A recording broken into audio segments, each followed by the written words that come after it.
Europe. On allume la télé et Varrock. Oui. Arte propose ce soir le récit des survivantes de la Shoah. Oui, ce sont des entretiens menés par Claude Lanzmann et qui n'ont jamais trouvé leur place dans le film du cinéaste Shoah. 4 interviews avec 4 femmes, 4 rescapées comme Ruth Elias, elle est tchécoslovaque. On la retrouve, elle est assise sur sa terrasse en Israël et elle raconte très calmement, très précisément, sa vie dans les camps et notamment à Auschwitz. Elle est enceinte alors de 8 mois et elle croise la route de Joseph Mengele, le criminel de guerre qui réalisa des expériences médicales sur les détenus. Et quelques heures après son accouchement, elle raconte surtout la visite de l'officier allemand. Le lendemain matin, Mengele est venu et il a dit « Cette femme, vous devez lui mettre un bandage sur la poitrine. Elle ne doit pas nourrir le bébé. Je veux voir combien de temps un bébé peut vivre sans nourriture. » Alors évidemment, son bébé ne va pas survivre. Ruth Elias, oui, grâce à l'aide d'une femme médecin, elle va échapper à la mort dans des circonstances à peine croyables et je vous encourage vraiment à écouter et à regarder son témoignage. Elle va parvenir à quitter Auschwitz et de retour en Tchécoslovaquie, c'est un autre enfer qui l'attend.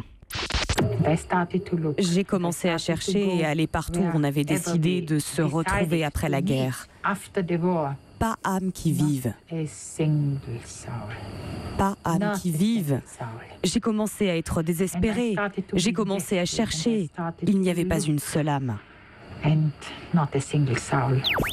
Alors c'est un travail de mémoire nécessaire, indispensable. L'interview avec chaque femme, il y a 4 portraits, dure 1h30. C'est souvent de longs plans fixes sur ces 4 visages.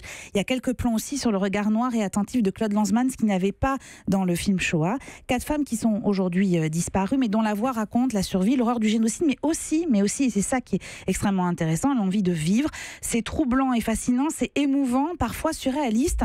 Il y a des scènes, par exemple, quand Ruth Elias commence à jouer de l'accordéon en chantant des airs tchèques qu'elle interprétait dans les camps parce qu'elle était chanteuse, notamment quand elle travaillait dans les cuisines des camps. C'est absolument bouleversant. Moi, j'ai l'impression d'avoir pratiquement vécu depuis je suis tout jeune avec le nom de Claude Lanzmann comme figure un peu titulaire du cinéma spécialisé sur la Seconde Guerre mondiale. Mais il a quel âge, Lanzmann ? Il a 92 ans. Non. 92 ans. Son travail sur le film Shoah a commencé en 1976. Il a achevé en 1981. Le film a été présenté en 85. Il y a eu 9 heures de film. Vous savez, souvent, Arte le rediffuse.